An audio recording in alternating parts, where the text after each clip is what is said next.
Okay. Yes. Hi, good morning, everyone. Welcome to this workshop on data governance, data quality, data spaces maturity, and the path to standardization. First of all, I would like to check, is my screen visible?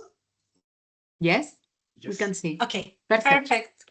Perfect. Thank you all for joining us today. So today's workshop is a joint workshop with the EUDATA Plus cluster projects. It's hosted by the FAME project together with DATAMITE and PISTIS. We also have some representatives from standardization organization in Europe, so CENELEC. So thanks in advance to all our speakers today. So first, let me introduce a bit why we wanted to have this webinar, just to give a bit of context to everyone, just to get started. So as you know, the European Commission has been working very hard to set out very clear rules for a fair and open data economy. So a lot of regulations have been crafted and put into place recently. So the Data Act, Data Governance Act, and AI Act.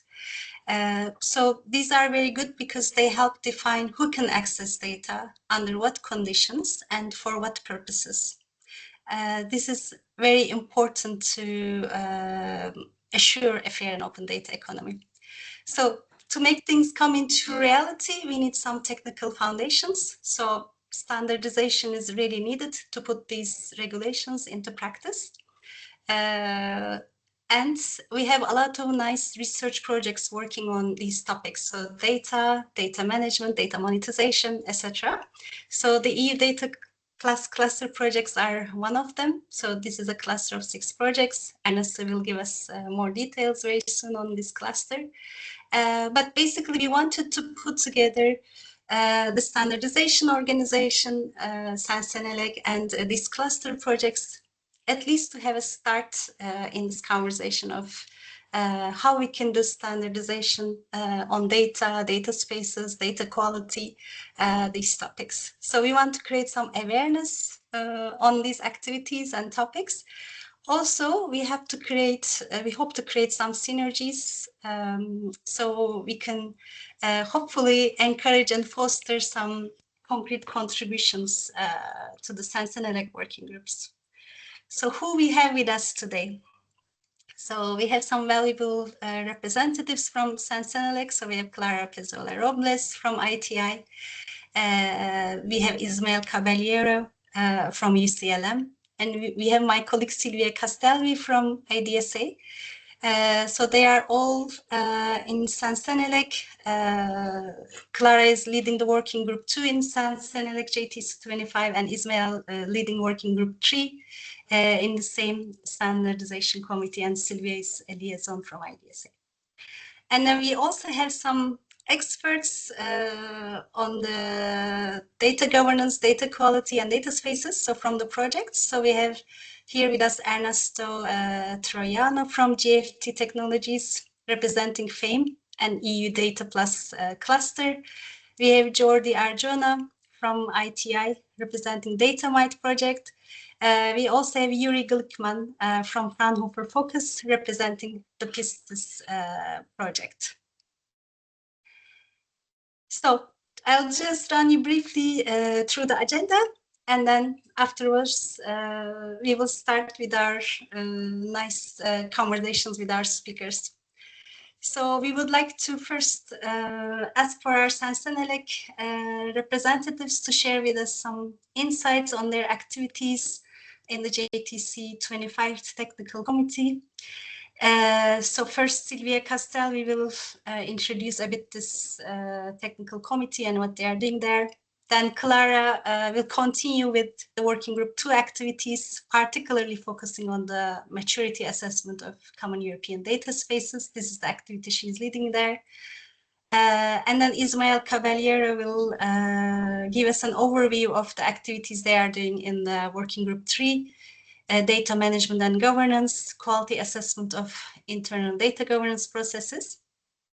And then we will continue with some learnings from the projects. So the developments they are doing in these topics in FAME, in DATAMITE and PISTIS, with the coordinators from these projects, Ernesto, Jordi, and Yuri. Then hopefully we'll have some time for some open discussions, moderated by my colleague Silvia. And then we will try to propose some next steps, Silvia and myself together. So hope this sounds like a good agenda. So let's start maybe with Silvia's introduction first on the CENELEC JTC 25. You have done a great presentation, Ignur. Thank you. So just just for introducing Clara and Ismael, in CENELEC JTC 25, we are developing standards according to the European Commission standardization request, okay, for trusted data transactions. And we are working as part of this committee in four standards, okay, four standards. I am not going to show you the details, but I can share a link with a document. You can find more information. And one technical specification. The technical specification is the one that Clara is going to present. This is developed under the working group on data spaces. And this technical specification is the maturity assessment of common European data spaces that Clara is the editor. And it's a pleasure to have Clara here and explain what you are developing under this committee. Please, Clara. Okay, thank you. Thank you so much for inviting me, presenting this, amazing activity. So just first, as a complement what Silvia said, first of all, just to say that I'm not leading the working group 2. I'm just the project leader of the maturity assessment technical specifications. The working group 2 is led by Martin Briskov and Patrick Besomps. So just this small correction in. So as Silvia said, we are responding to this European Trusted Data Framework request, and the maturity model is exactly one of the elements that this request is asking for. And this request is coming from the Article 33 of the Data Act. And there is, as Silvia said, the various deliverables that needs to be provided as a mandate from the European Commission. Some of them are under CENELEC, others are under ETSI. So I have put the logos on the right side to let you know which ones are under the CENELEC. And concretely, in working group 2, we are producing the 3 parts of the harmonized standards for trusted data transactions, plus the maturity model for common European data spaces. Ismael is going to let you know later on about the deliverable 6, which is under working group 3. So I'm going to be focused on this last deliverable, which is this technical specification for the maturity model of data spaces. So the CENELEC committee was launched in 2024 in September, and as Silvia said, the scope is not only on data spaces, is wider than data spaces, but concretely my work is scoped into this working group 2 around data spaces, and IDSA knows very well this committee because it's chaired by Sebastian, the CTO of IDSA, and the secretary is carried out by Italy.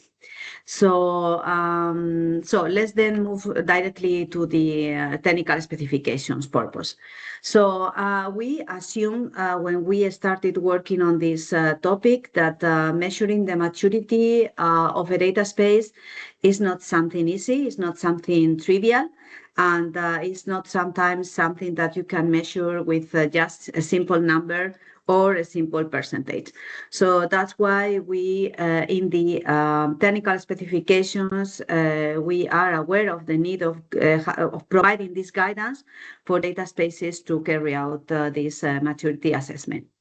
So what is the scope or the context of this technical specification? So first is a mandate from this standardization request provided by the European Commission, and is one of the deliverables that CENELEC has committed with the European Commission to implement this standardization request.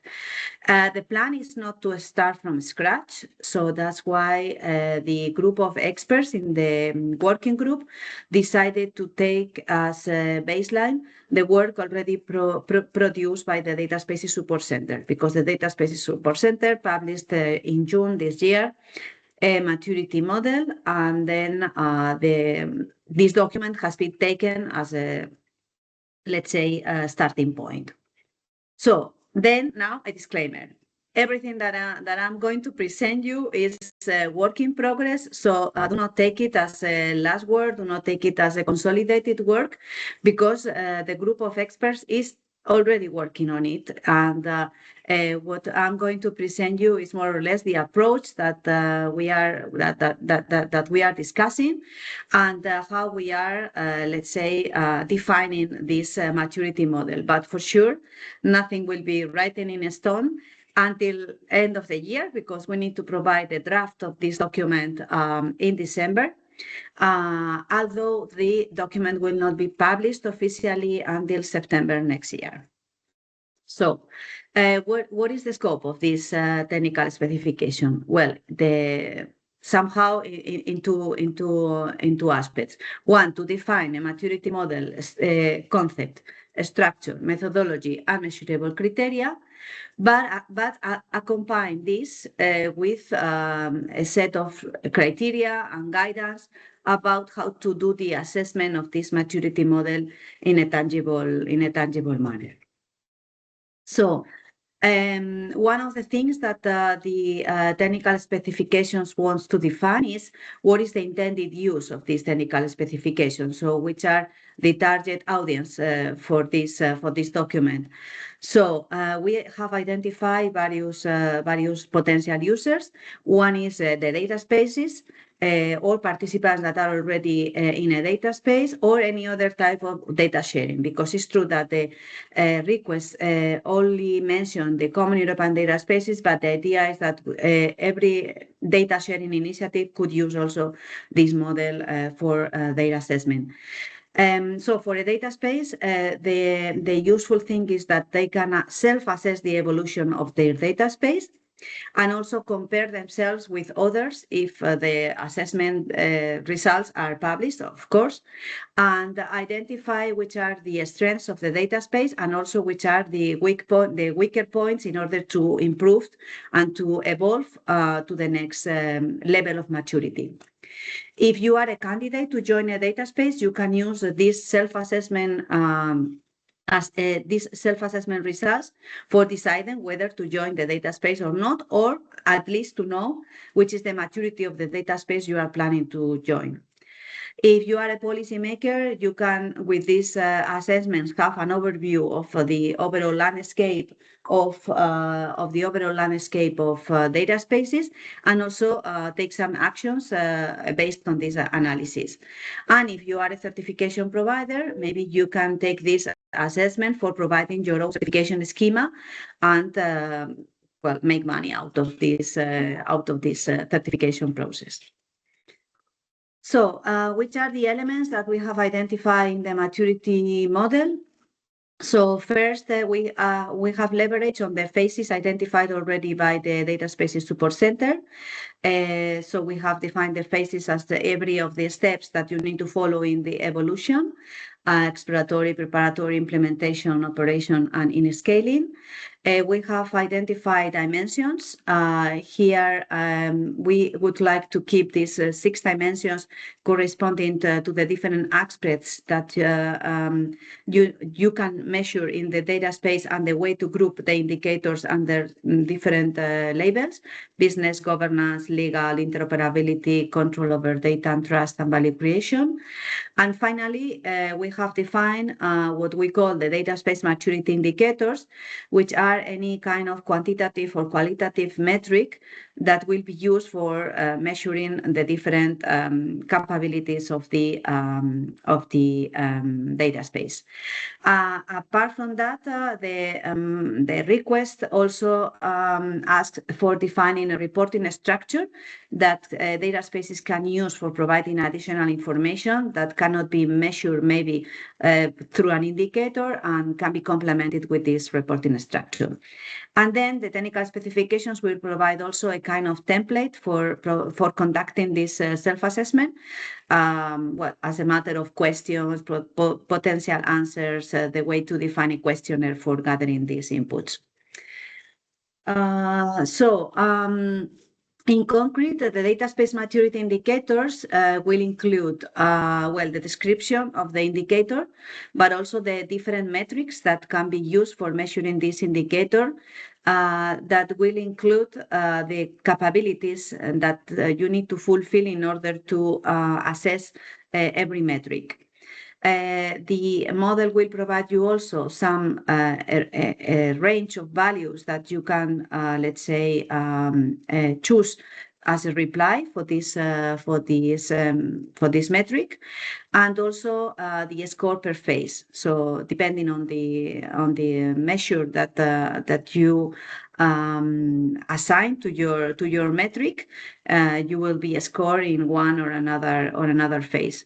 And we have introduced also the concept of the weight, because we think that not all the indicators are having the same relevance, and maybe through these weights we can establish which ones are more relevant for determining the maturity of the data space than others. So this is just an example, taking as a basis the indicators already provided by the Data Spaces Support Center maturity model. This is the kind of exercise that we are doing. So for every dimension, we are identifying these maturity indicators, and which are the corresponding metrics that you need to measure each of the indicators. Regarding the weight, we haven't yet decided whether the weight can be applicable to every metric or to every indicator in general. So this is something to be decided. And then we have identified also which can be the measurable values for each of the metrics.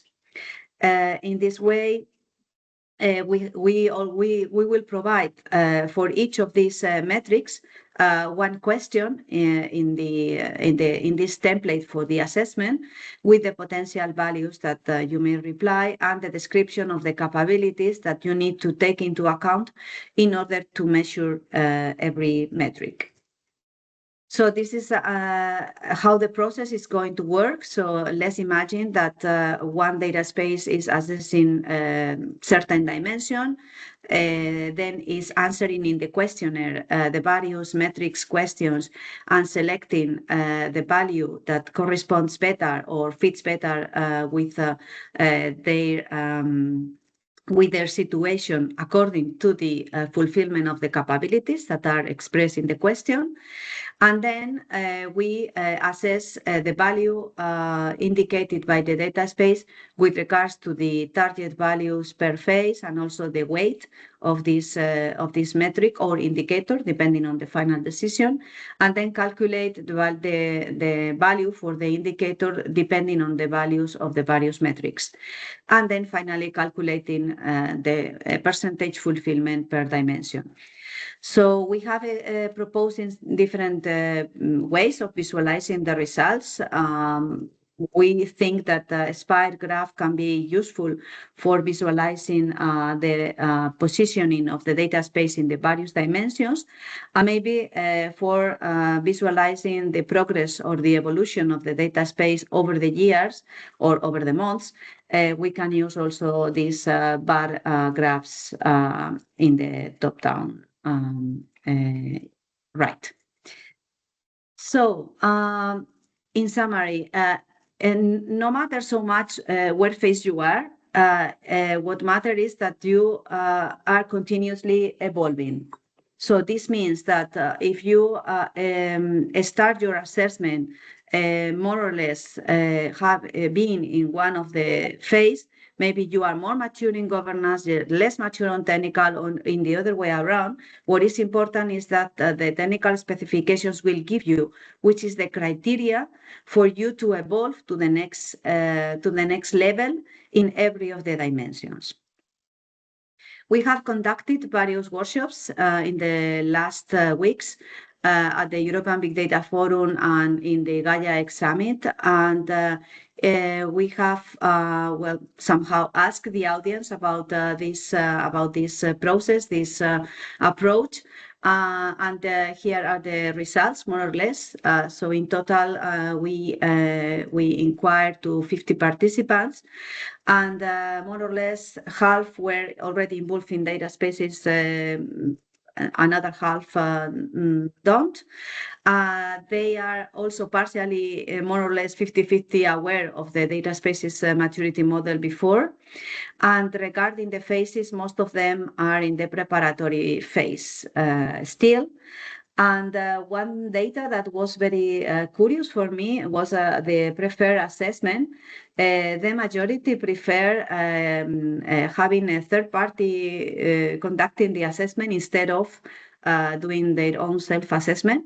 Is something, well, interesting for me. And regarding the dimensions, the most relevant for them to measure in both workshops were the value creation. So in the end, what the people is relevant for is that the data space is creating value out of the data, and also that the data space is well governed. And they also were providing insights about what we should be measuring: the return on investment, the compliance level, the use of standards, the number of use cases, the transparency level. So these are the kind of things that people would like to measure in this maturity model. And I think, yes, well, it's just the timeline. So as I said, we are now in a rush for providing these technical specifications as soon as possible, but the document will not be public until September 2026, because it has to pass through the internal process of CENELEC for approval, voting, and these kind of things. So I think it's all from my side. So happy to answer any question. Thank you very much, Clara. So it's really interesting, these activities that you are developing, and the maturity model. It's a methodology that could be very useful for data spaces evolution and how to progress. Yeah, so that's the idea. I think we can open for questions later on Okay. open discussion section. So please keep your questions. You can put it on question and answer, or then you can raise your hand at the end. But now let's continue, because one important part of the data space is the data governance. How you governance the data in order to participate in data spaces, and also topic related to data quality. And here we are happy because we have Ismael Caballero, that is the editor as part of the working group 3 under CENELEC JTC 25. You are the editor of the quality data governance framework, but maybe you can explain us what is it and how you are standardizing data governance. Ismael, the floor is yours. Thank you.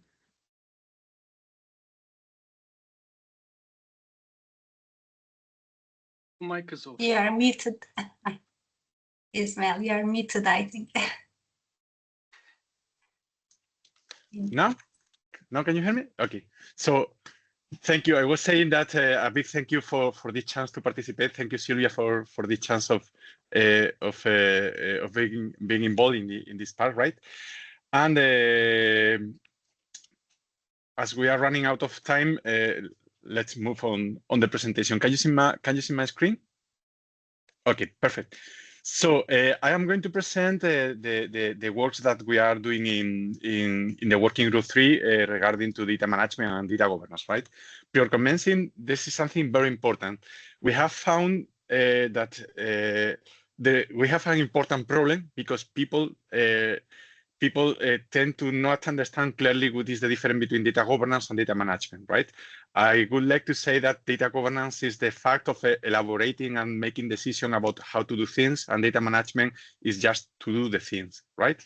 So this is an important difference because it's position ourselves in a specific point at different point of the organization taking decision or maybe executing this decision. And this is quite important. This is quite important, and even more when it comes to participating in a data space, because in the end, this is a matter of a business, right? So we need to understand how we are going, how and why we are going to work in a data space, and why we are going to participate in a data space, playing any of the different roles, right? So here you can find a brief view of myself, right? This is not important. Clara has very brilliantly summarized all of the work that we are doing in the standardization request. I am going just to say that 3 projects got assigned initially to working group 3, right? From these 3 projects, 2 are going to be run by ETSI, and the last one, the European standard, on a quality framework for internal data governance, was finally assigned to working group 3, right? I don't know why, but I become also an editor, right? So I was in charge to produce and to lead the work, right? So I am going to explain very briefly which are the which are the scope and goal of this standard, right? The idea can be summarized in these slides, right? And here we have the central point, which is the data space. Associated to the idea of data space, we can have something, all of the stuff related by Clara. Thank you very much, Clara, for your presentation. Very illustrative, right? And we can say that we could consider the data space like a product, right? A product that is going to be used, produced, and whatever by different actors, by different roles, right? So the point of our standards is just to identify who are going to be the different participants, the data space participants, right? And how they can become how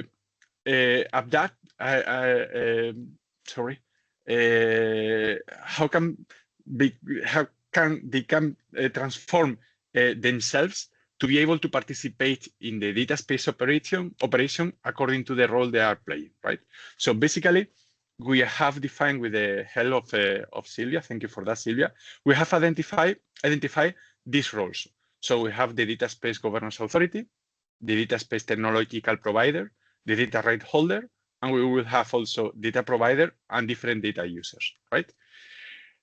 If the scope and intention of Clara's project is to outline which is the maturity of the data space, the outcome, the scope and goal of this project is just to determine how this all type of data space participants are ready and prepared to execute the different actuation, different operation with the data space, right? So everyone can be. We are, as we have based on different international standard overall of ISO 33000, right? We are speaking in terms of maturity, organizational maturity levels with regard to the data governance, data management, and data quality management of the data space. So in the standard, what we are assessing is the capability of all these standards to participate in the data space, right? And this is quite important because these are going to delimit or to enforce their contribution to the data space, right? So as in ISO 33000, maturity levels are ranged from 1 to 5. This is what I have tried to represent here, right? This data provided can be in maturity level 3. This another one can be provided can be in a maturity level 3, or this data user can be in different maturity level, right? It makes sense that the data space governance authority and the data governance, data space technological provider and data right holder must be in the highest maturity level as possible, because they are going to support a very important amount of effort, right? So the better the maturity level is, the better will be the contribution to the data space, and the higher could be the data space maturity, right? So this is the main idea. This is the main idea of this project, right? So which are the foundation of the project, right? The first idea is as the standardization request asks to us, is a process approach, right?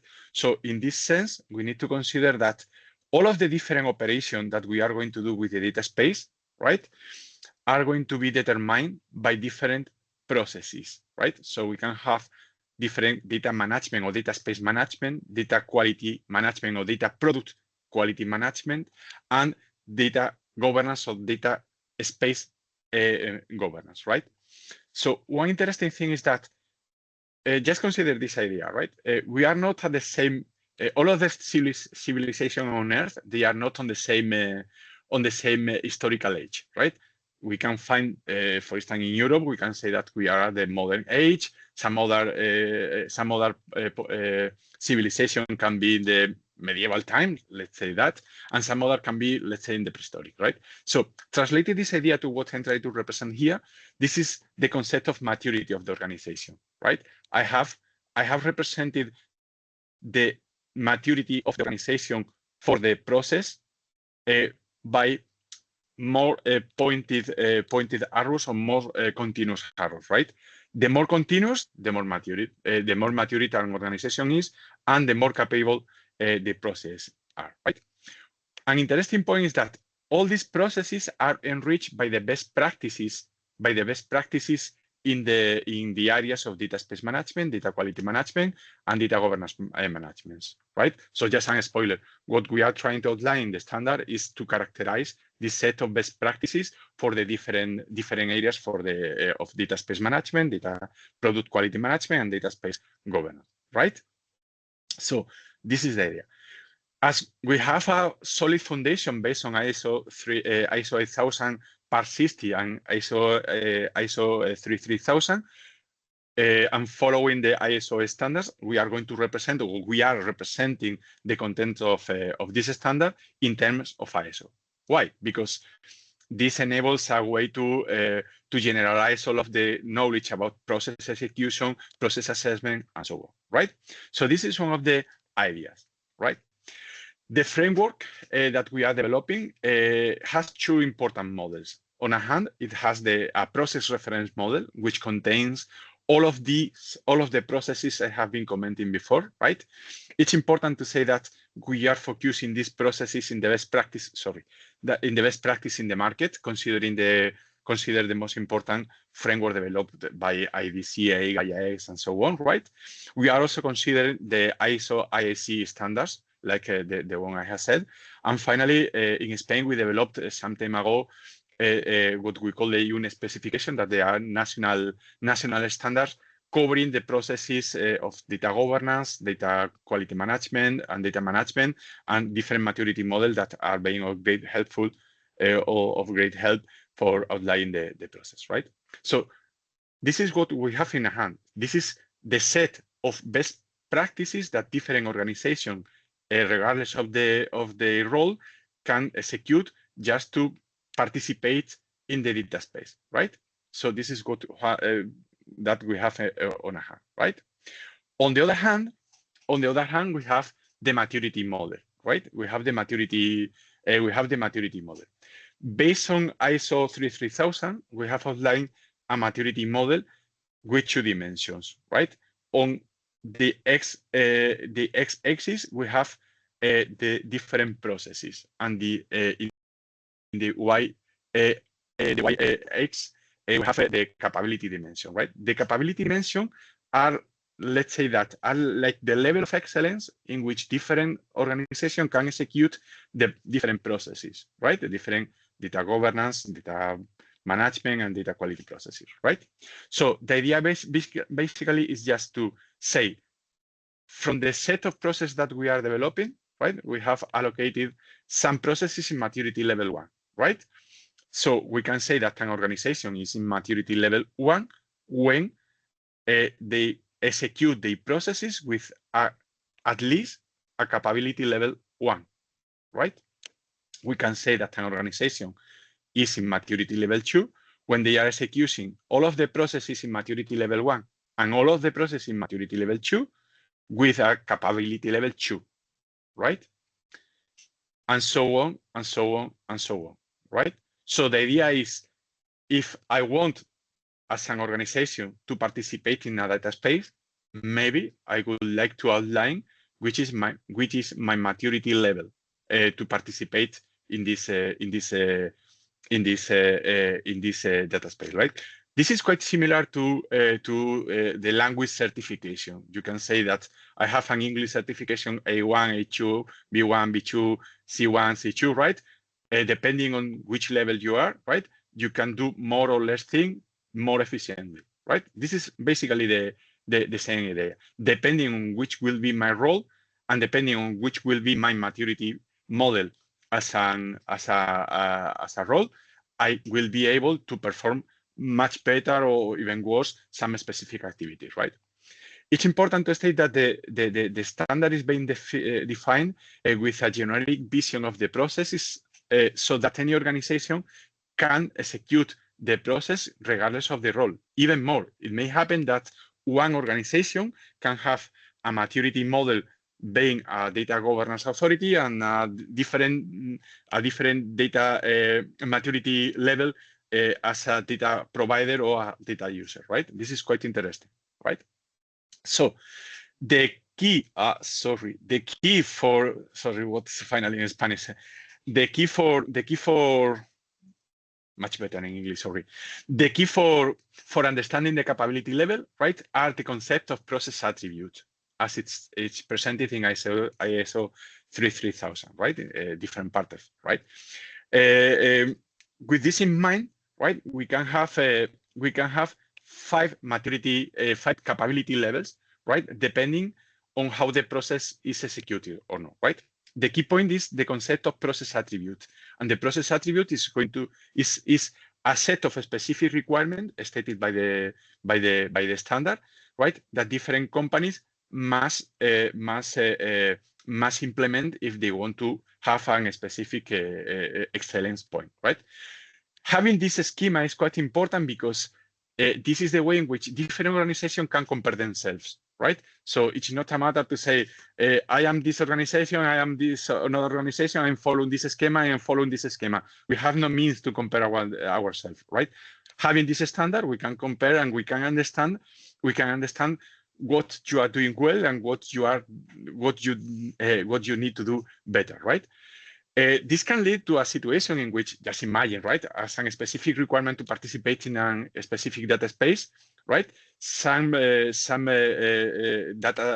governance authority can say, you are not going to participate in my data space if you are not at least a capability, if you don't have at least a maturity level 3, right? This is something that could happen just a way to put some barriers to the quality of the data space and to not interfere in the data space maturity as according as Clara has been said, right? So the key point of the assessment is this one, right? So considering what I have said and taking into consideration the ordering of these processes, sorry, I'm not still allowed to speak about the order of these processes until the standard has been meeting some time requirement, right?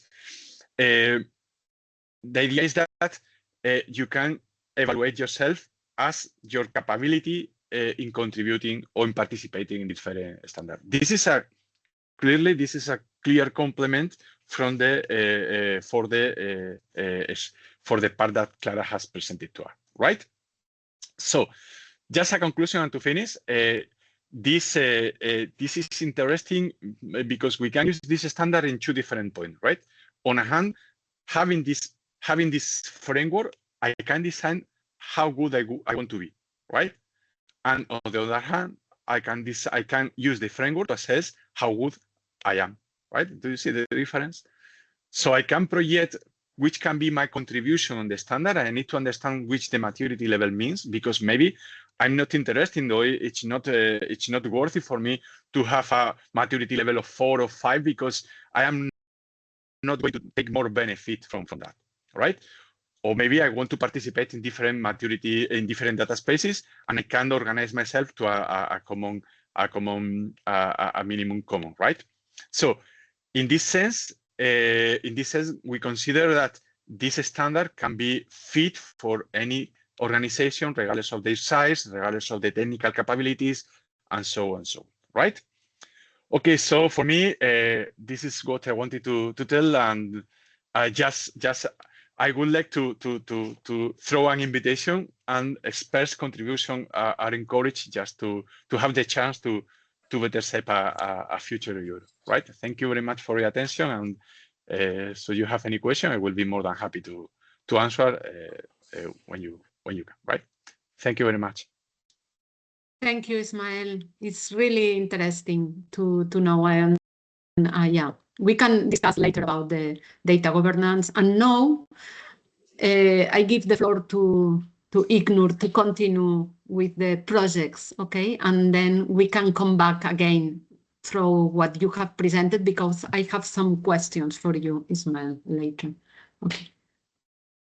Thank you very much, both Clara and Ismael. That was very informative and shed a lot of light into what you guys are doing there in CENELEC working groups. So thank you very much.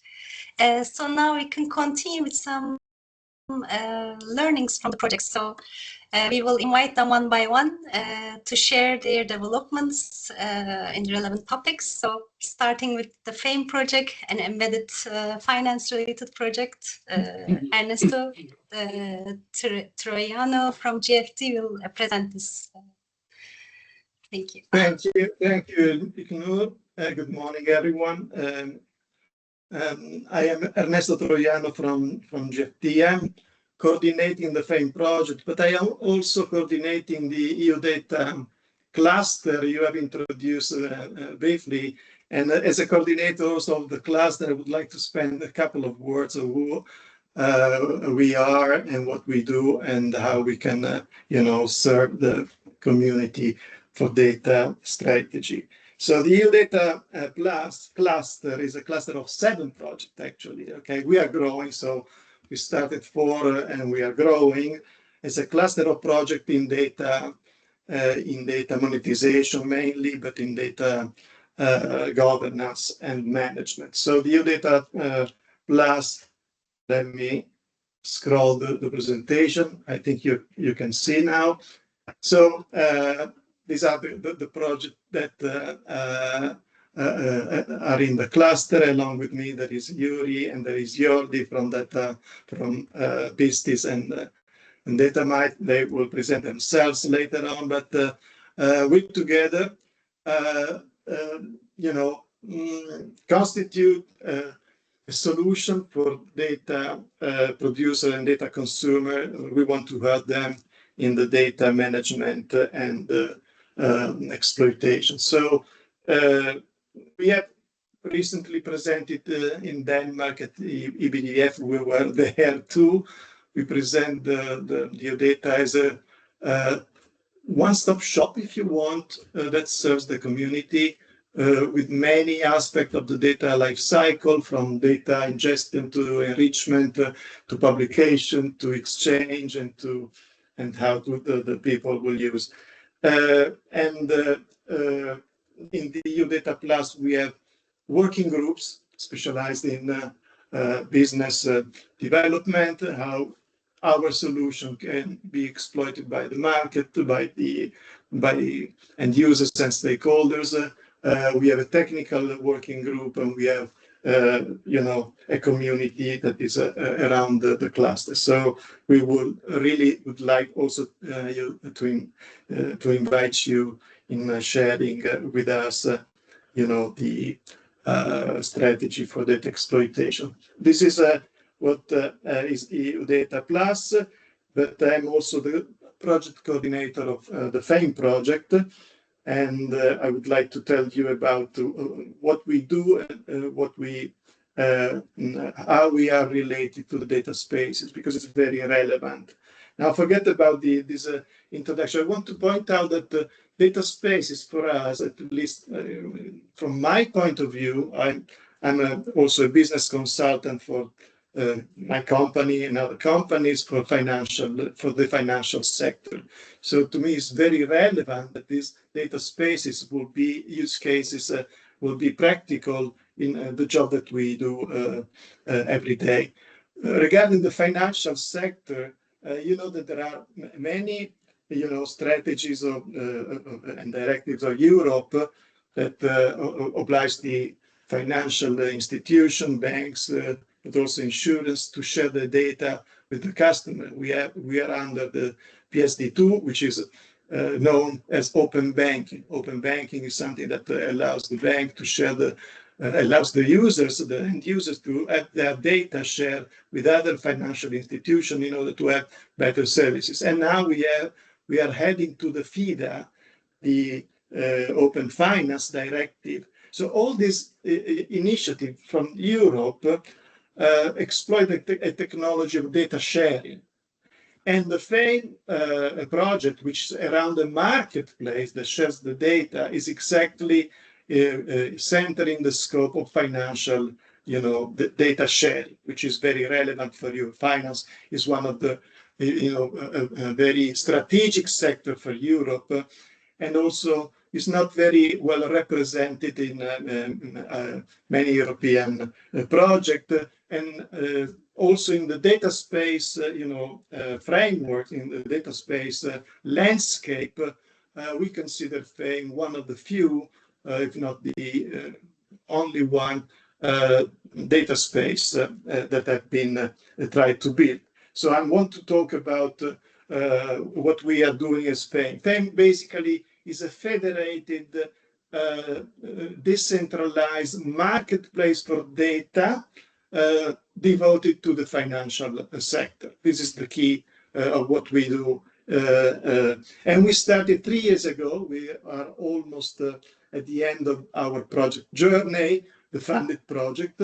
And at the beginning, we did not start with a data space, project, but actually during the development of the project, we find out that the project actually can be considered a data space. We, during the project, use it as a reference model, the DSSC, another data spaces model, and we have mapped our project, which is basically a marketplace, but with all the functionalities of a data space to be built as a data space concept. So first of all, the marketplace is there. So after 3 years, we have implemented it and is available to end users and stakeholders. The European funded project will end at the end of the year, but we will continue with an initiative that keep the community and the marketplace alive as a data space. Now, forget about the technologies. This is not relevant. Of course, the technology are the bulk of how we implement this concept into a working application, in a service application. Of course, it's federated. This is multi-asset, not only digital.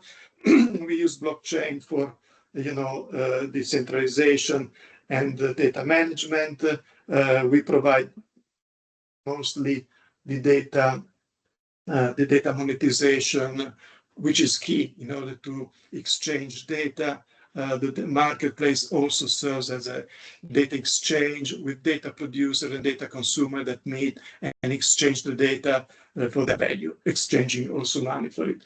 So starting from this probably is an old blueprint from the SSC, but nevertheless is also valid. And if you see here how we built the FAME marketplace, we built mapping our building blocks with the reference building blocks of the data space support center. We have a strong governance. We have a federation. We have developed the legal and business framework. So these are the rules under which the organization meet and agree upon the usage of the marketplace. We can be integrated with other marketplace upon these rules.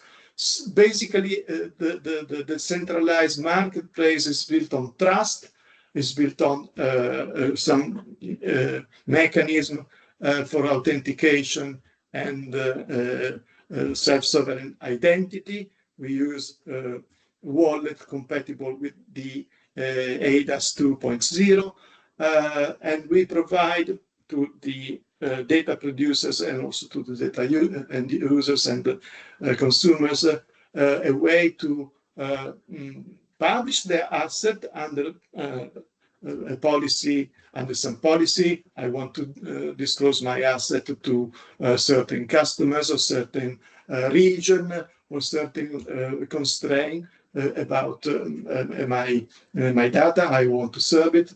The people will find out asset based on semantics, based on search criteria.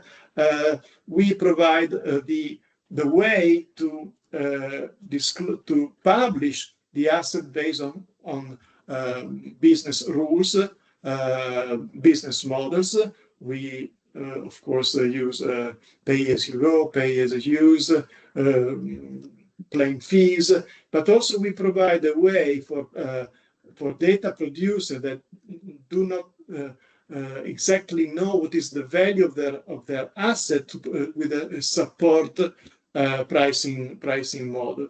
Then there is the interoperability. As a marketplace, we don't ingest data, but ingest only metadata. So the exchange is out of the marketplace, but there are ways, standard ways in FAME that people can exchange their data. And this map almost one-to-one is not complete, of course, but with the data space reference. And but the FAME goes also beyond, because we provide also digital asset in the form of technology component that can be reused. This serves, I repeat, a very well defined community, the financial sector. And as I said, it is very relevant. The banks really are conservative when it comes to sharing their data, but they have to. So FAME also can provide to the financial sector, to bank, to insurance, way and common and best practices where they can meet and share the data also with consumer. And we believe the FAME can solve the problem. Of course, we have unique features beside the data spaces, but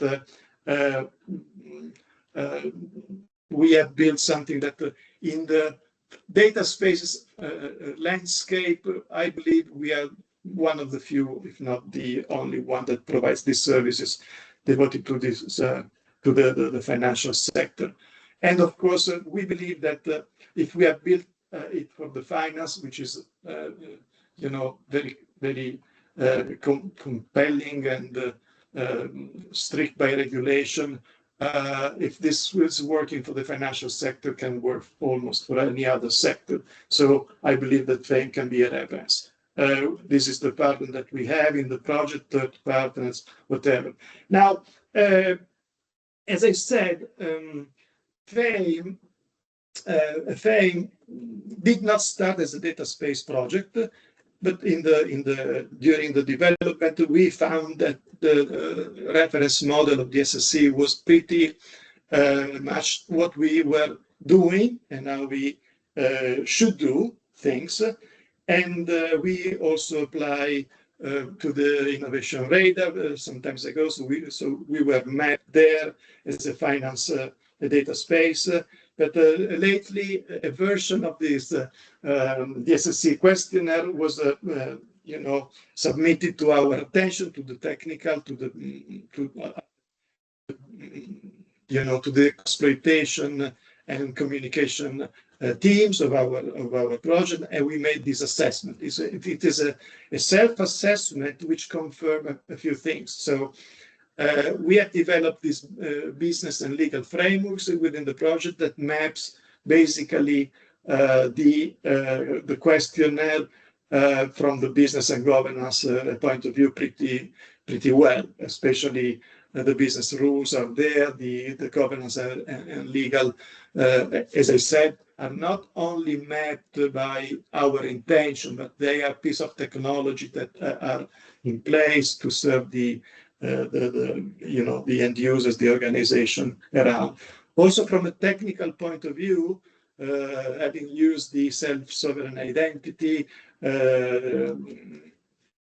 ADAS wallet, but mainly decentralized infrastructure for exchange and for the governance, makes us pretty well positioned in the technical score. Operational is beyond, of course, the average, because FAME is not deployed and on production marketplace. We consider more than a proof of concept. It is a minimum viable platform that it serves already a community. It needs to be put in operation, serving real customer with real use cases, especially exchanging the data for financial purposes. We use this questionnaire as a tool, basically. So the main use is not just to self-assess ourselves, but to check out what are the improvements that we can make in the implementation, also in the business and legal framework, in order to be more close to the reference model. Of course, we are looking forward to the standards and new reference models and questionnaires in order to be much more strict to the standards and requirements. We really believe that this questionnaire was helpful. We have some suggestions, of course, that we will feedback in order to improve also from our project, from our use cases, what we can do together. That's all from my side. Of course, I will be available for questions. And now I leave the floor back to Ilknur or to my friend Yuri to continue. Thank you very much, Ernesto. That was some very good insights from the FAME project, EUDATA Plus cluster. Also, thank you for sharing your experiences filling the DSSC maturity model questionnaire. I think this will be valuable for Clara, specifically the working group 2 of CENELEC, the sub-activity working on that. So now we can continue with DATAMITE. This is a project developing a sector-independent framework for improving data monetization, interoperability, trading, and exchange. So I'll leave the floor to Jordi Arjona from ITI. Good morning, everyone, and let me know if you see my screen. That should be coming in a moment. Yes, now we can see. Thank you very much. So my goal today is to tell you or show you or give you some intuition on how this project DATAMITE aligns with some of the topics that we have been talking about. Especially, I think it aligns with the governance, with the internal governance for the companies that Ismail has been talking about. And I am also here to honor my promise to Ilknur that I will stick to 10 minutes. So I will try to do it. And second, or first thing, apologies, because my Teams problems forbid me to put the camera. So you will miss my ugly face, but this is something that happens from time to time. So let me just jump into the presentation. So where is DATAMITE, or what is its scope? So if we have this sort of life cycle, if you want to call it like that, from the moment you have some data till the moment you publish it somewhere, DATAMITE is located exclusively within the organization. I mean, it's a tool, it's a framework that aims to assist companies in how they govern or they manage their data from the ingestion until the moment they create a data product and they publish it in wherever. I mean, it doesn't have to be necessarily a data space. It could be different options. Actually, here you have some of the ecosystems that we're targeting within the project. Okay, we are working with Motus, with AI on Demand platform, with Mistral, which is a CENELEC platform, with EOSC, if EOSC comes in time, and also with data spaces. So what I want to tell you about is a bit about how do we do the onboarding process of data, and later on, how do we do the onboarding of a data product into a data space, for instance. So basically, the first part, or the first tasks our organization has when onboarding a data set into their catalog, local catalog, will be to grab the data they want to ingest. We are using here plugin-based approaches, so we can work with streaming data, with bulk data, with databases performing discovery, or querying databases to extract some particular data. And here is very important, I will mention it later, that we capture as much or as many metadata as we can. So whatever information is already present in data, we try to capture it, from column names to ownership or whatever we can. Then we profile this data using both inherent KPIs or informative KPIs and user-defined rules. User-defined rules, in particular, rules that the companies can define within the framework and apply them to the different data that they want to work with. And then with this data we have captured, this data and this metadata that we have captured, with the metadata we're producing from this profiling, we will allow the users through the catalogs, with the data glossary and so on, to introduce their own metadata, to enrich the data sets with this description, by linking the data sets with terms from a business vocabulary, and basically bring the business information from their company into the data and facilitate the internal semantic interoperability. So basically technical individuals and non-technical individuals can go to the catalog and understand what data they have and what is this data for. So all this process happens exclusively and completely inside the company. Okay, we have a metadata model I'm not going to explain here in detail. The only thing I wanted to mention is that it's based on DCAT. We also use some structures from Apache Atlas, basically whatever is related to the metadata glossary and the structure they have for the terms and so on. But in principle, the bulk of our metadata model that you can see here and here is constructed following the recommendations or the fields or the relations in DCAT. So why do I tell this?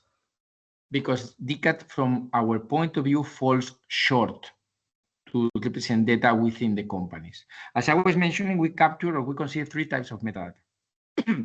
The data that exists, the metadata that already exists, the one the user provides, that is business metadata, the other one was technical, and the one we compute as basically quality information or metadata that can be both business and technical. Technical in this case would be mostly inherent KPIs or informative KPIs like statistics, for instance, and business KPIs would be the rules that the user can define to estimate whatever they need to estimate within the company. What happens? DCAT, their main purpose, and if I'm wrong, please anyone correct me, but its main purpose or one of its goals is to describe data sets, and this was thought to be used in marketplaces, so it doesn't need a lot of depth in the way they describe a data set. So basically, this is my data set. I give you some metadata, first tier metadata, if you want to call it like that. I have some distributions because I might have the data in a CSV, in an XML, or in a TXT or whatever, and you can take the data. What happens? Within the company, that is not enough. I mean, if I want to have a catalog in my company explaining my data, describing my data, I cannot stop just at the top level of the data set. If I have a database, for instance, which is a complex asset, I want to go into the tables, I want to go into the columns, and I want to go into the quality evaluation of each one of the columns, for instance. And DCAT per se doesn't cover this or falls a bit short. So you have to overload it and to overuse it a little bit in order to include these details on columns there for quality and so on. Same thing happens with multimedia. Multimedia, if you want to have quality about each one of the audios or videos or figures that you have, then what is the data set or what is the distribution? Is each one of the files in your set of images? Is the zip with all of them? Sorry. Or what is the distribution, right? So there are things that have to be considered and that have to be analyzed if we want to really use DCAT in a profitable way within a company. At least if we want to have the level of depth that they need in order to understand and use the data. The same thing happens with quality. In DATAMITE, we use DDQB, and we call it DDQB because we baptized it like DATAMITE DQB because we made some extensions to DQB. DQB, for those of you who doesn't know it, is the data quality vocabulary. It's also by the W3C, and it's focused on describing the quality aspects from data. In particular, the key field, or what we think is the most, what can be mostly leveraged if you want to have quality information in your catalog or in your data sets, is the quality measurement, because it tells you what was the result of the evaluation of a particular KPI. So you have the result, you have the name of the metric, then you can go and see what is this metric about. But what is the problem? The problem is that there is, for instance, there is not a clear standard for dimensional categories. You have several ones, so it's a bit confusing. And in addition, as I mentioned earlier, we in DATAMITE are allowing the organizations to define their own custom metrics. And this can be of particular interest if you have a data space, for instance, in a particular domain where there might be some metrics that are relevant, and it's not just a simple mean or the completeness or the duplicity. So we thought, or we understand, that DQB falls short for this, because you have the quality measurement that links to a metric, perfect. You have the definition of the metric, but if it's a metric that I define by myself, you are not going to understand necessarily what am I talking about. So we decided to extend this with custom metrics that basically inherit from metric that was above, and allow us to provide information about the rules or the logical operators that we're using in this particular metric. So you can see the whole story if I am to share this particular quality metric with you. Okay. Here I just put an example of how a quality measurement would look like, but this of course will be extended, or you will need more information to include the information about the metrics that you are using. So this example is for only one metric. Of course, you have many objects like this one for each one of the different KPIs that you are evaluating. So this was for the onboarding process of the dataset. What happens when you want to share the data to a data space? You have to do the reverse problem. You want to take your dataset, you want to transform it, you want to convert it, you might want to combine some of the different data artifacts that you have in the dataset. Imagine that you have your data about climate and you have one file for each one of the months. You want to aggregate this into a single file. So we provide the tools to do this combination, anonymization, or aggregation of data. Then we profile it again in case you are able or you want to share quality information to wherever you're going to share it. And then most important, one doesn't fit all. I mean, of course, DATAMITE metadata model is not going to be the same that the metadata models in the different data spaces all over the world, or it's not going to be the same metadata model in the AI on demand or in GaiaX or whatever. So we have, again, a plugin-based approach. So we basically take the internal metadata model from DATAMITE and we translate it using JSON schemas and mapping. Basically, we do a mapping to the target metadata model of the target ecosystem. And that basically allows us to build what we call a publication. And then that publication, which is not the data product is still something internal for us, will be what we send to this particular ecosystem, whichever it is. Things to consider here. As I mentioned, we use a plugin-based approach. If you recall at the beginning of the presentation, I was showing a figure with 6, 7 different portals, but we also have it here. Here in this one, I was depicting 5, but at least we have 5 or 6 connectors to share data into different ecosystems with the same framework. I mean, the process is the same. The user only have to select where he's going to share data.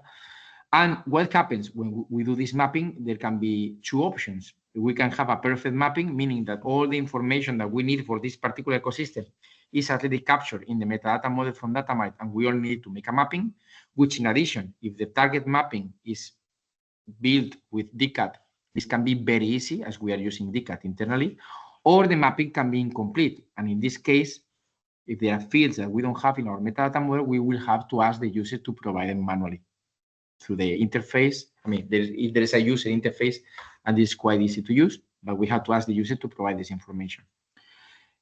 In addition, if you are working with data spaces, you need to add information for the data sovereignty policies, access control, use control, and so on. Finally, regarding quality, what can be the role of quality if you want to share data in a data space? We see two options. I mean, you can focus on the quality from the metadata completeness point of view. This is if you have in the data space a metadata schema with 20 fields, you can focus on which one of them are mandatory and of course, only allow to publish in data to those who are filling these mandatory fields, or look at the total number of metadata fields that you have and request a minimum percentage of information provided. Of course, this is a problem because you cannot force anyone to, or it's complicated to force anyone to provide or to fulfill your metadata model when publishing data into your data space. So the only action that we think right now is possible is that you basically tell them, okay, if you are not fulfilling the metadata model, you're not providing complete information about your assets, we are not going to publish your data in the central catalog or in the federated catalog of the data space, so no one will find it unless they go to you and they find it. You can tell me, okay, this is extortion, and I will tell you, yes, it is.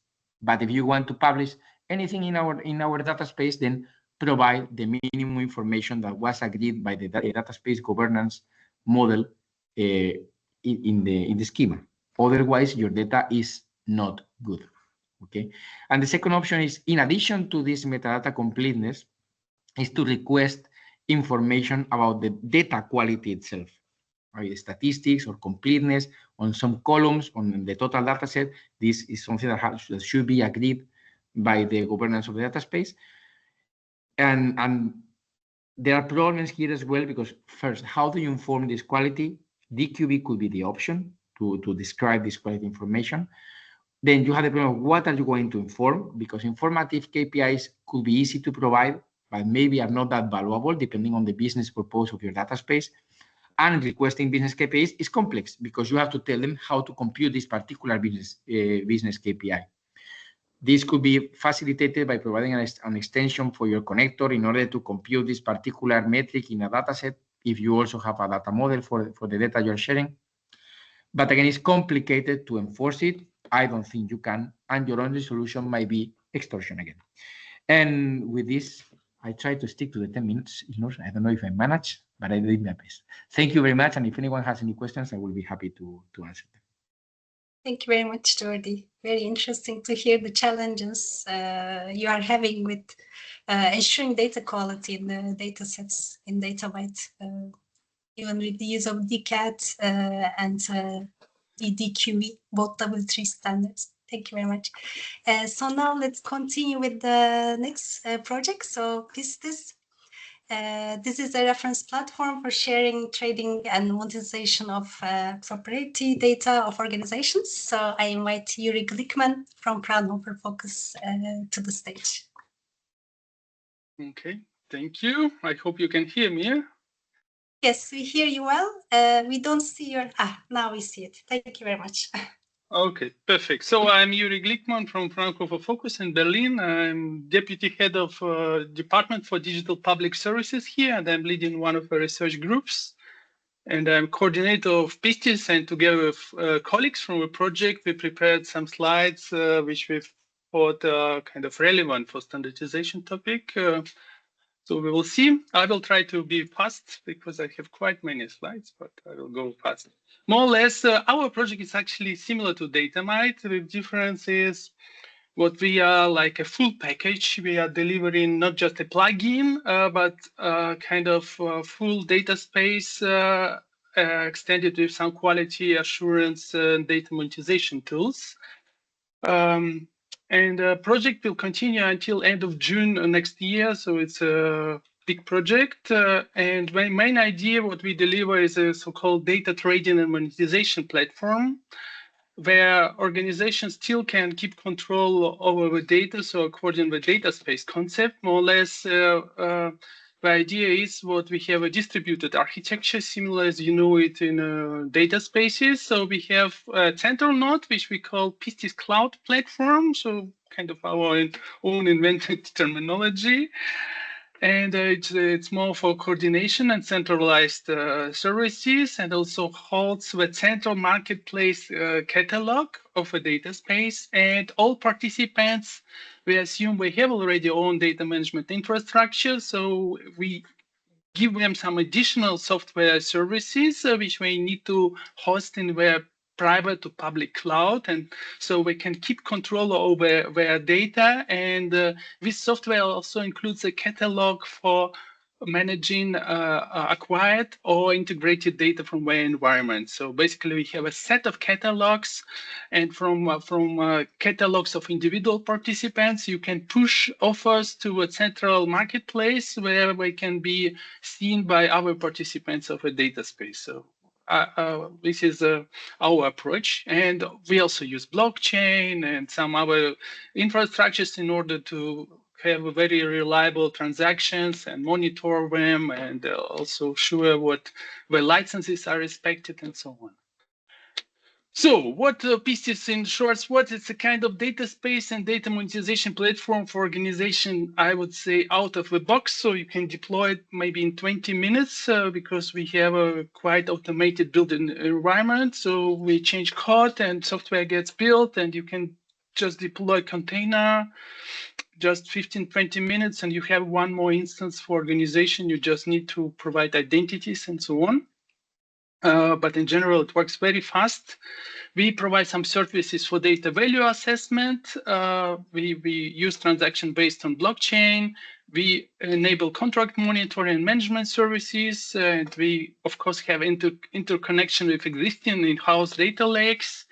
We have a, how I call it, federated catalog of data.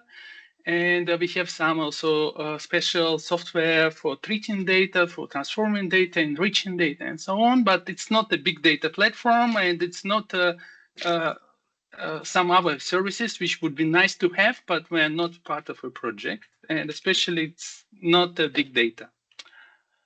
Of course, we can handle also data streams. So it's a kind of, we can handle big data, but it's not our main point of attention, I would say. Okay, and here I have some sets of slides about different topics regarding the standards.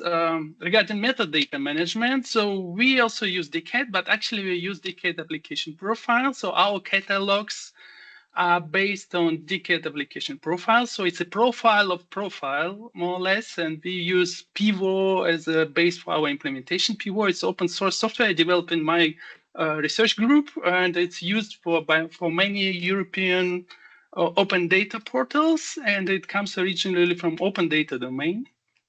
And it can be DCAT application profile in it, or DCAT, if you like, can be extended using Shackle. So we are relatively flexible, and specific is, and maybe what distinguishes us from our project, we manage all metadata in RDF. So all metadata are managed as linked data in RDF. And yeah, this is, of course, creates additional advantages and difficulties.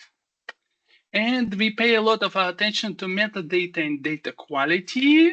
So for metadata quality, we also use DQE vocabulary, like Georgia does. And the dimensions we derive from FAIR principles. And originally, the methodology which we applied to metadata was developed by us and by my research group in another project where we worked with Publication Office of European Commission to deliver the portal of European, or data portal of the European Union. And so there is a clear document explaining the methodology there. But this methodology is well suited for open data, but not for proprietary data. And here we are trying to adjust it for proprietary data, but itself it's not a standard. So measurements on data set, we do some measurements on data set and distribution level, and we also measure compliance to indicate application profile. And it's also implemented on Pivot software components. So we provide some diagrams and some KPIs and so on. And we also want to introduce custom KPIs. So we are in line, I think, with previous project. Yeah, so we use DQV, and more or less it's on the right side. You can see also so each test is a quality measurement, each type of test it's a metric, and metrics are grouped in different dimensions. And we use Shekel validation to validate the compliance to the schema. So this is our approach, and this more or less similar approach we also apply to data, but I will come later. So in data quality, we use a great expectation framework, which is a rule-based engine. So this is done by EUT in our consortium. And then each rule represents an assertion how a data should look like, and there are different dimensions, so like accuracy, consistency, completeness, uniqueness, format validity, and we also measure with KPIs and describe them using DQV vocabulary in our metadata, and we manage all this information and link data, as I said. And here how it's done. So we use DQV vocabulary. So it's very similar how we are doing it to metadata. What is and we have a specially data enrichment tool, which is a small tool actually. It supports enrichment of data which can be represented as tabular data. So more or less it's like tabular data plus JSON kind of. So many structures can be represented as tabular data.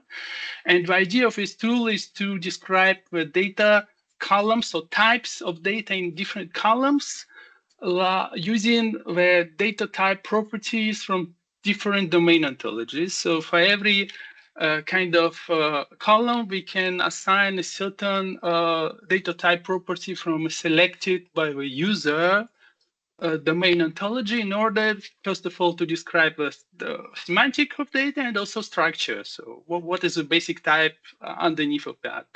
And using this information, we transform data to relational database representation to make this data also queryable and more easy to process, let's say. Also, we have some data harmonization, data versioning tools, and data quality and value assessment, which I already showed. And if we are transferring something, we also implemented data lineage, which is based on W3C Prov O standard. And also our lineage information we also store in a triple store, also as linked data. And we show what was changed. We can compare versions and also provide data integrity for lineage. Okay. And regarding standardization questions and data quality in total, so dimensions, we use ISO 25012, which defines already this dimension like accuracy, completeness, consistency. But basically, metrics are not standardized, so there is no standardized metrics which would say, okay, how shall you assess? And also, actually, it's difficult, of course, to standardize them. And I agree also with Jordi, what some custom metrics sometimes are required. And of course, data may be very different, but certain set of standardized metrics still could be very useful, I think.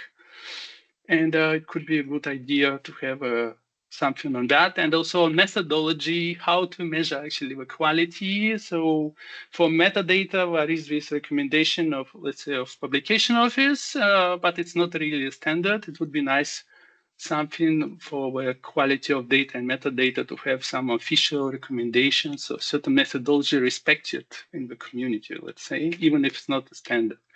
And we also have a service for data evaluation, where we use where situation it's even more on the research side than on, let's say, in production, because what we took as a basis is dimension evaluation model from a publication from 2023 from Fleckenstein, I don't know, which defines some dimensions, and in each of them have also several subdimensions.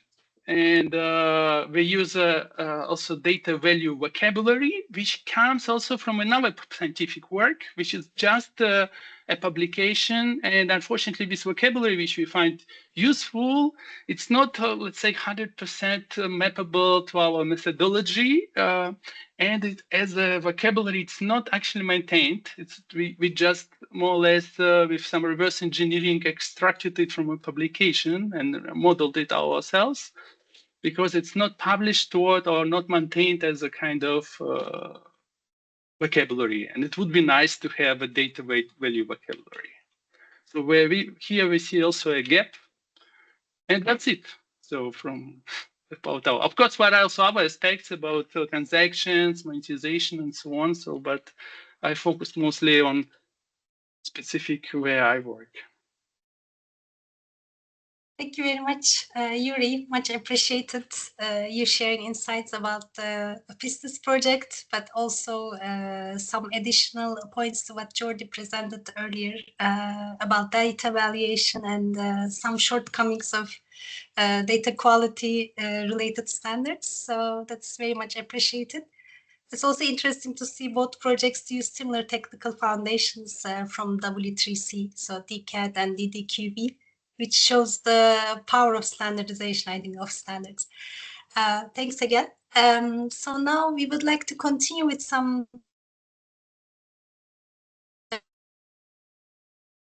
Yes, an immediate question from Haluk. Is PISTIS an open source project? It's Partially.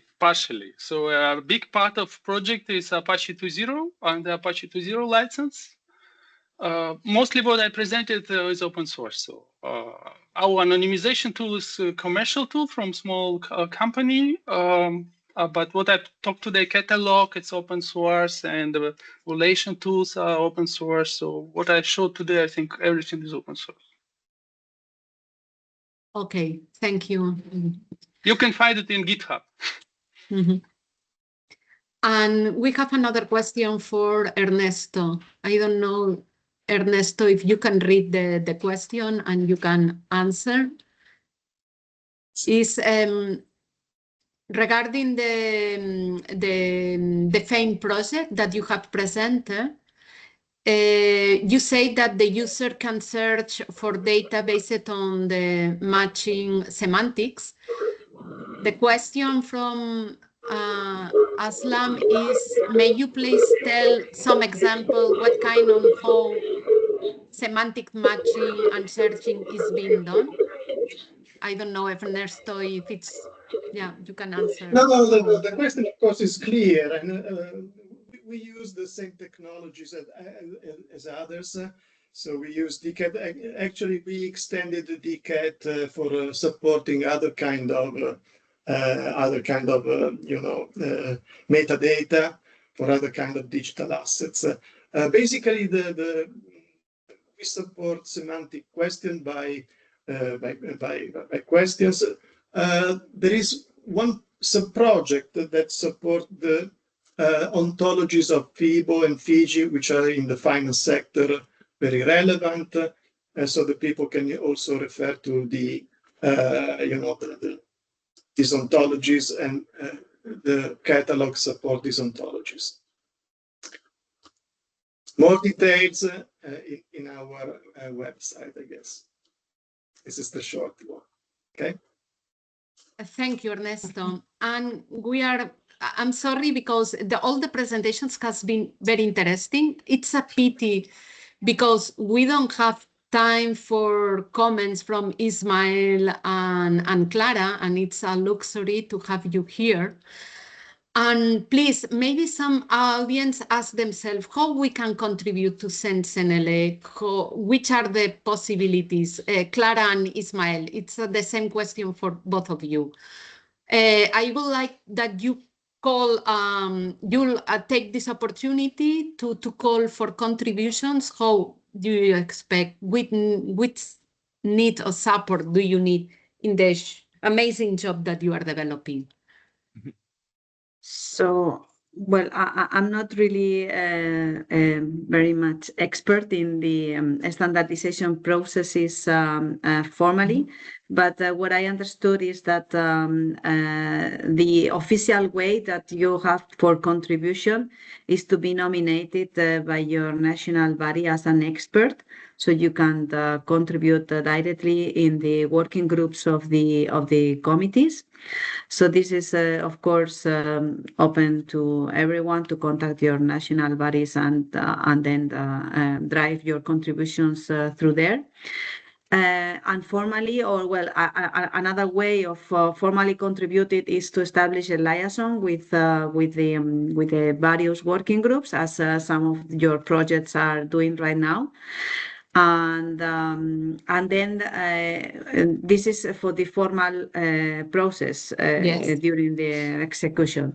And formally, you can be contributed through the various associations that are already liaised with this committee, like IDSA, GaiaX, VDBA. So they are already liaised with this working group, and they can collect somehow contributions on your behalf and provide these inputs to the committee formally. And also in a more informal way, these kind of workshops that we are organizing in parallel to the development of the standards, which cannot be considered as a formal contributions, but can somehow inspire or provide some insights to the experts in the group. These are the ways that I figure out. Maybe Ismael, you can elaborate on top. No, Clara, you're completely right. The formal ways by means of the national body, so that you can participate or you can collaborate by providing the comments to the mirror groups, right? And then the mirror groups must upload the work to the CENELEC working groups.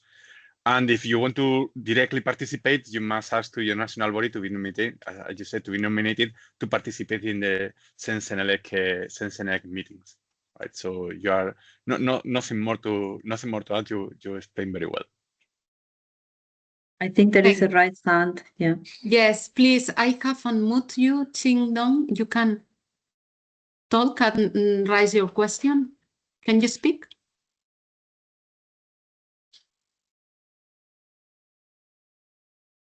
You are muted already.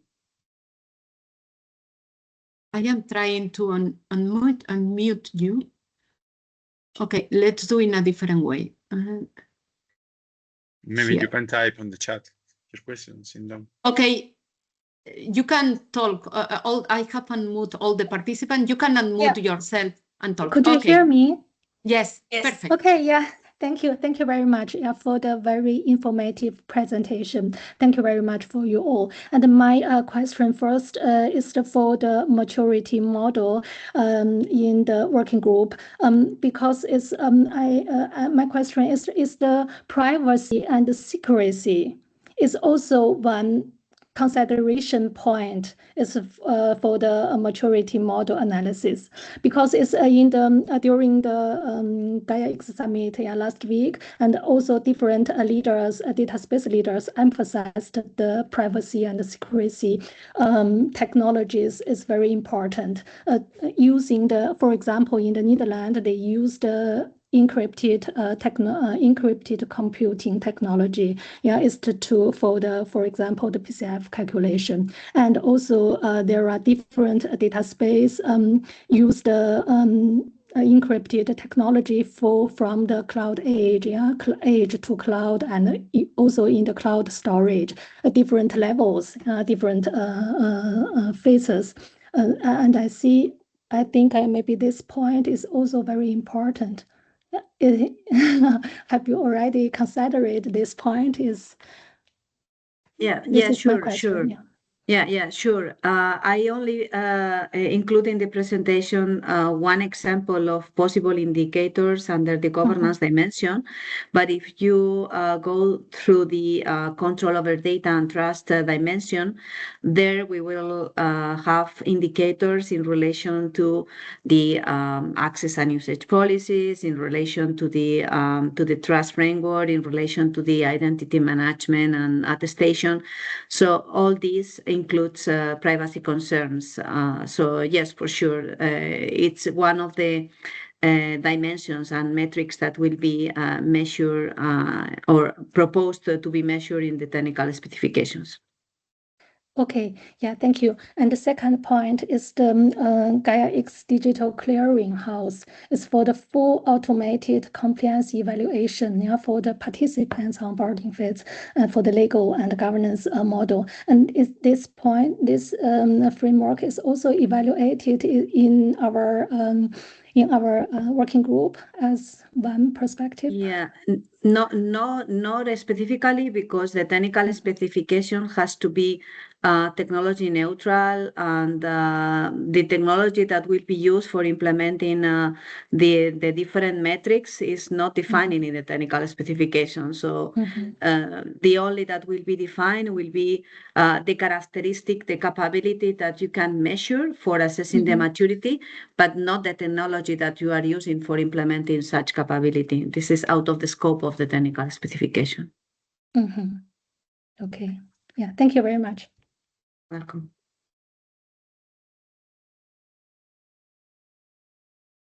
Sylvia, you are muted. I see you are We are speaking. running out of the time, but yeah, maybe you can guide us next steps. Yeah, just we are indeed way over time, but just to spend one last minute to mention some next steps we want to propose. So first of all, thanks to all our speakers. This was a very good dialogue.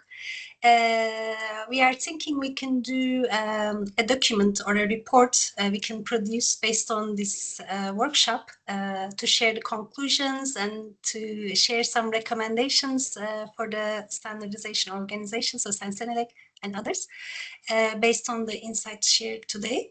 Also, we think this could be useful for the projects as well, and also for the CENELEC. We also would like to show you some resources that we have at hand to collect feedback on the DSSC maturity model. So we have created in the FAME project an Excel questionnaire to be able to do self-assessment of data spaces based on the DSSC maturity model.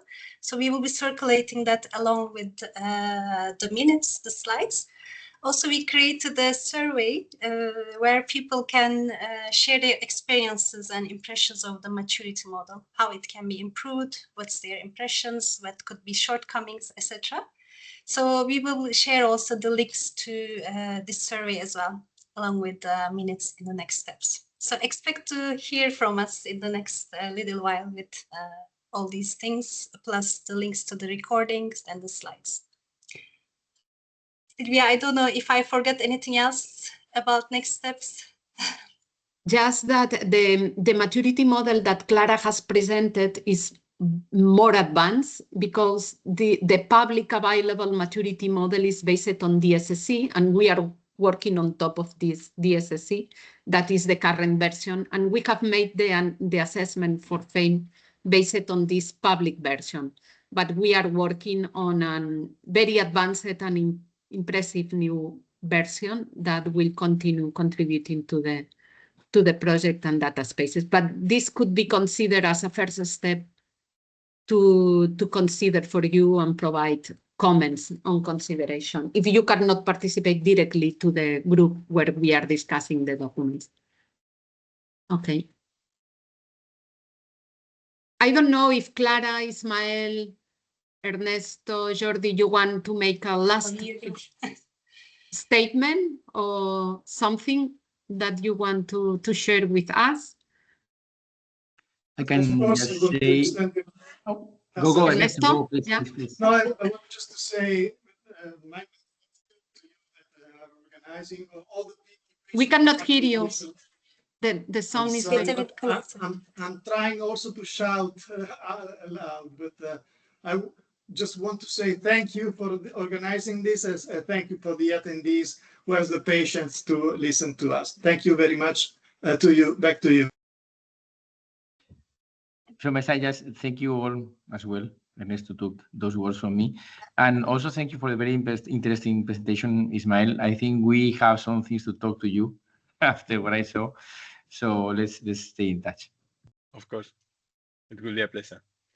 I would like also to join to say a big thank you to all of the organization of the workshop, and I have learned a lot from the other speakers. So thank you very much for sharing your knowledge. Thank you very much.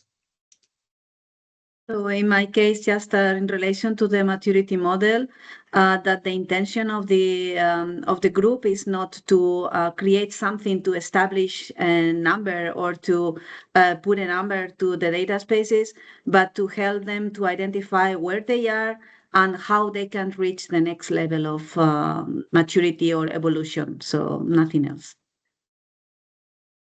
Very well put. Thank you for that, Claude. So thank you all very much, both our attendees. I think Yuri, you wanted to say something. Sorry, I see you unmuted. No, nothing special. Thank you for inviting, and thank you to all attendees for participating in the workshop. It was very interesting. Thank you, our speakers as well. Thank you a lot. We appreciate your time. Talk to you soon. Bye-bye. Thank you. Bye-bye. Bye-bye. Thank you. See you. Bye-bye. Bye.